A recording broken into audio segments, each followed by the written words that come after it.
she's scaring me a little bit. She says some branches are thicker and lighter, so that's how you know. Okay, I'm not that.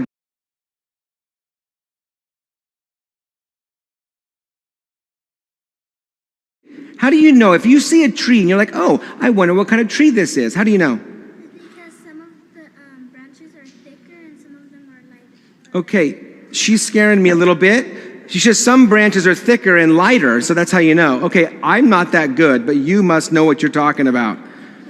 I'm not that good. How can I find out what kind of tree this is? I'm walking through and I see all kinds of trees. How do I know if it's an orange tree or an apple tree? I'm not talking about winter time anymore, friends. I'm talking about right there in the summer. How do I know what kind of tree it is? What do you think? Did you guys hear that? By looking at the fruit. Very, very good. So what kind of fruit does an apple tree produce? Apples, that's why it's called an apple tree. He's worried about me right now. How do you know if it's an orange tree? What's it produce? Tell me. Perfect. How do I know if it's an almond tree? What's it produce? Fantastic. You guys are very smart. How do I know if I'm looking at a figueira? Okay, that's a fig tree. How do I know if I'm looking at a fig tree? There's figs all over it. And that's when I know I should stop and start picking. Because Deacon Stephen loves him some figs. Just saying. So you know. Guys, listen, you know what kind of tree it is because you see the fruit. It's simple, right? Listen, it's not complicated at all. And some of you are thinking, Deacon doesn't seem to be very smart. He has trouble figuring out what kind of tree things are. Duh, it's right there, right?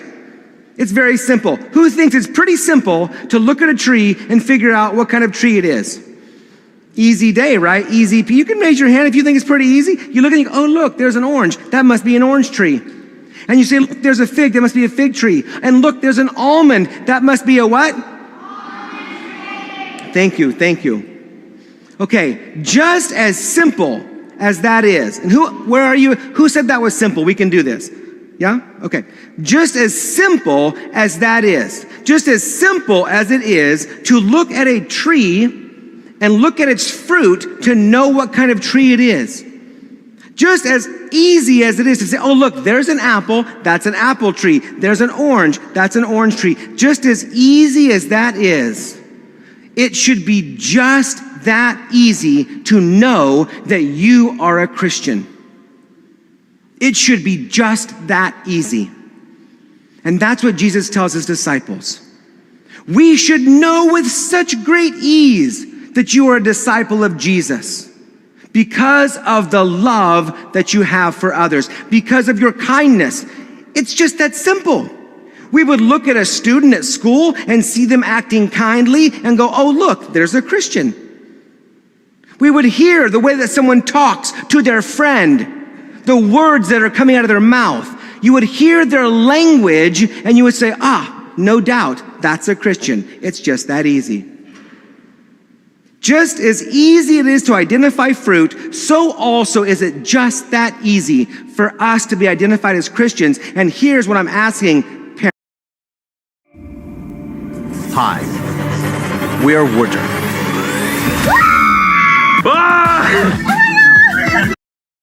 Parents, if God were listening, and God is listening, and he heard the way that you speak to your children, would he say, oh, yep, that's one of my disciples right there?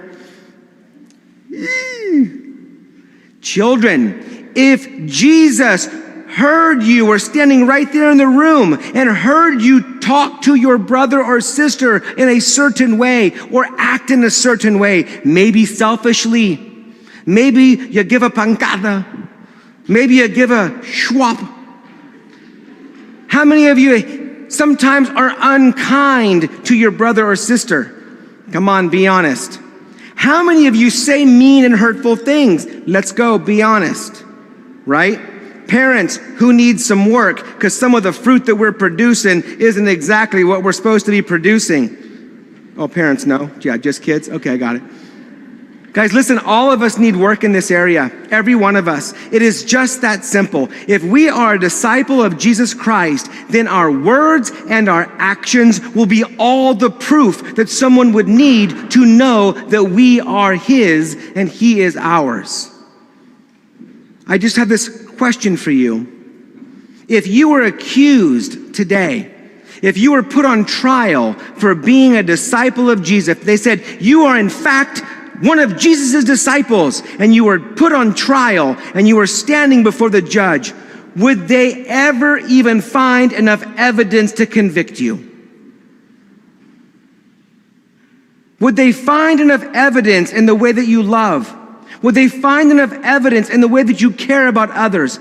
Would they find enough evidence in the words that you use towards others to be able to say, yes, I know for sure he's a Christian. I know for sure she's a Christian. There's no doubt in my mind with the love that they share and the kindness with which they speak to each other, the generosity in their actions, there's no doubt in my mind they are a disciple of Jesus Christ.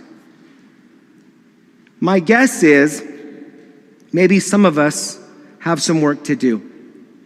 And that's why we come to church each Wednesday. That's why we come to church on Sunday. That's why we do all the things that we do. Not because we want Jesus to love us more, but because we need to love him more. And we need to love others more.